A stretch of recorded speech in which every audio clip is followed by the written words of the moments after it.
10 insane but true stories they never taught in school. Number 10. Forced to father 200+ children. This man was enslaved and forced into a life where his sole purpose was reproduction. Standing at an impressive 2.18 meters tall, highly intelligent and obedient, he was seen as the ideal breeder.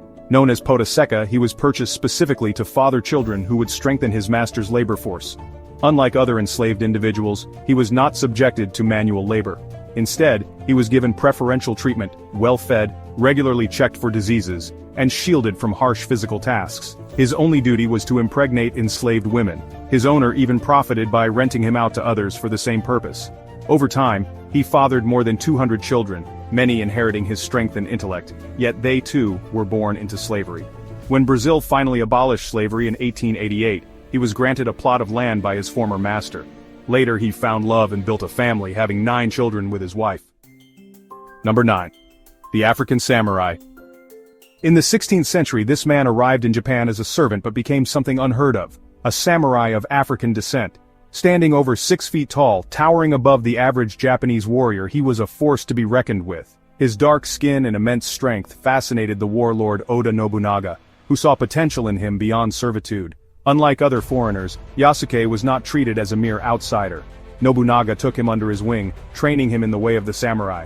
He was given armor, a katana, and the highest honor, his own samurai status. He fought alongside Nobunaga in battle, proving his loyalty and skill. But when Nobunaga was betrayed and forced to take his own life, Yasuke's fate changed. Captured by enemy forces, he was spared execution, likely because they saw him as a foreigner, not a true samurai. His story ends in mystery, but his legend lives on as the first and only African samurai in Japan's history. Number 8. She escaped, then returned to save 70 lives. She was born into chains, but refused to live in them.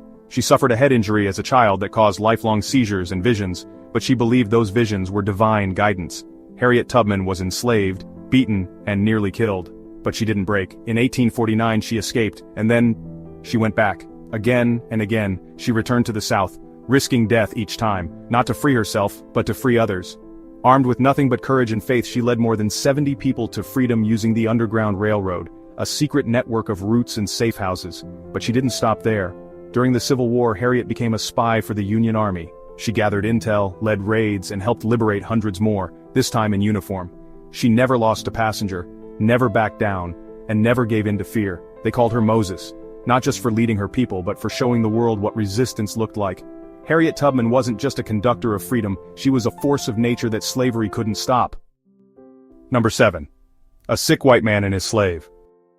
This couple didn't just escape slavery, they outsmarted an entire system built to keep them captive. William and Ellen Craft were married, but enslaved. Ellen was light-skinned enough to pass as white, so they came up with a plan so bold it sounded impossible. She disguised herself as a sick, wealthy white man, arm in a sling, face wrapped in bandages. William played the role of her attentive slave. In December 1848, they boarded trains, stayed in hotels, and traveled openly through the South, riding straight past danger. Every mile was a risk. One wrong word, one curious glance, and they'd be torn apart. But they stayed in character and kept moving. After 4 tense days, they reached Philadelphia, free. But their story didn't end there. They became outspoken abolitionists, fighting to end the system that once tried to own them. William and Ellen Craft didn't just run, they performed their freedom and won. Number 6. The woman who hunted Nazis. She was the most wanted woman in Nazi-occupied Europe. Nancy Wake, born in 1912 in New Zealand, was living in France when World War II broke out. By 1943, she had joined the French resistance, smuggling supplies and people across borders, right under the Nazis' noses. They called her the White Mouse, because no matter how hard they tried, they couldn't catch her. The Gestapo put a 5 million franc bounty on her head. She didn't flinch. When her network was exposed, she escaped, hiking over the Pyrenees into Spain, alone, in winter. Later she parachuted back into France as a British Special Operations executive agent. There she led over 7,000 fighters in guerrilla warfare, sabotaging railways, blowing up bridges, and taking down Nazis. She once killed a German sentry with her bare hands to prevent a mission from being compromised. After the war, she was awarded medals from the UK, US, and France, but she didn't want fame, she wanted freedom. Number 5. The spy the Nazis couldn't break. She was born a princess, soft-spoken, poetic, a dreamer. But Noor Inayat Khan became one of the most dangerous women in Nazi-occupied France. The daughter of an Indian Sufi mystic and descendant of Tipu Sultan, she was raised on peace.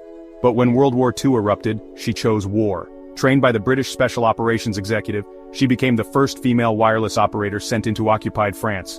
Her mission? Transmit vital intelligence while constantly on the run. The Gestapo was hunting her. Most agents survived 6 weeks. Noor lasted 3 months. She changed locations daily, carried a gun she refused to use, and sent coded messages under Nazi noses. Eventually betrayed, she was captured, tortured, and never spoke a word. No names, no codes, nothing. In 1944, at just 30 years old, she was executed at Dachau. Her final word? Liberté. Noor Inayat Khan, princess poet, spy, a silent storm who died for freedom. Number 4. She fought poachers for 18 years. And paid the price. She left behind comfort to live among giants. Dian Fossey wasn't just a primatologist, she was a warrior for wildlife.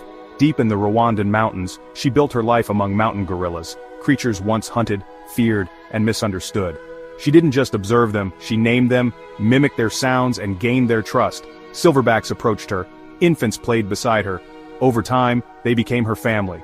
Her research spanned over 18 years, making her one of the most dedicated and influential gorilla experts in history. But poachers were always nearby, killing for profit. Dian fought back. She destroyed traps, confronted hunters, and exposed corruption. Her passion made her a target. In 1985, she was found murdered in her cabin, likely by those threatened by her activism. She died protecting the creatures she loved. But her work lives on. Thanks to her sacrifice, mountain gorillas still roam the misty forests. Dian Fossey didn't just study gorillas, she became their voice, and gave her life to save them. Number 3. She fought as a man in the Civil War. She wasn't supposed to be there, not on the battlefield, not in the army, and definitely not in disguise. Sarah Emma Edmonds was born in 1841, but when war broke out, she didn't stay home and sew flags. She cut her hair, bound her chest, and became Franklin Thompson, a Union soldier. No one suspected a thing. She marched, she fought, she delivered mail on horseback through enemy lines, and then, she went even deeper. Disguised as an Irish peddler woman and sometimes a Southern laundress, she became a spy, slipping behind Confederate lines to gather secrets for the Union. Each time risking death, not just as a spy but as a woman in a man's army. She served for 2 years before illness forced her to flee. Afraid of being discovered, she vanished from the ranks, technically deserting, but she didn't disappear forever. After the war, she revealed everything, wrote a best-selling memoir, and in 1884 she became one of the only women ever granted a military pension for service in disguise. Sarah Emma Edmonds didn't just fight the enemy, she fought the rules, the norms, and history itself. Number 2. He fought World War II in the jungle for 30 years without knowing it ended. This soldier refused to surrender. Hiroo Onoda was a Japanese intelligence officer sent to the Philippines during World War II.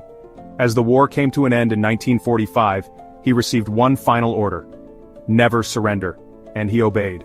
For nearly 30 years, Onoda lived in the dense jungles, hiding from enemies he believed were still hunting him. Leaflets, radio broadcasts, even messages from his own family. He dismissed them all as enemy propaganda. Onoda held his ground, until 1974, when his former commanding officer was brought to the island to personally relieve him of duty. After 29 years, Hiroo Onoda finally laid down his rifle and returned to Japan, a soldier who had fought a war that ended decades before. Onoda wasn't alone. Many Japanese soldiers continued fighting well into the 1940s, 50s, 60s, and even the 70s. This was due to Japan's strong sense of loyalty and honor, where surrender was seen as deeply dishonorable. Number 1. Beaten for reading. Then he changed America. He was born into slavery, torn from his mother, forbidden to read, and beaten for trying, but Frederick Douglass refused to be broken. He secretly taught himself to read and write, knowing that knowledge was power. He tried to escape more than once, and failed. But he never gave up. On September 3, 1838, disguised as a sailor, he boarded a train in Baltimore, making it to New York. But he didn't just run to freedom. He turned around and fought for others still in chains. Once free, he became a voice that thundered through America. His speeches exposed the cruelty of slavery, his words shook presidents, his autobiography sold thousands of copies, giving a face to the enslaved. He met with Lincoln, advised presidents, demanded justice for black Americans, both enslaved and free, and he never stopped using his pen and voice as weapons of truth. From slave to statesman, from bondage to the White House, Frederick Douglass didn't just escape, he became a legend.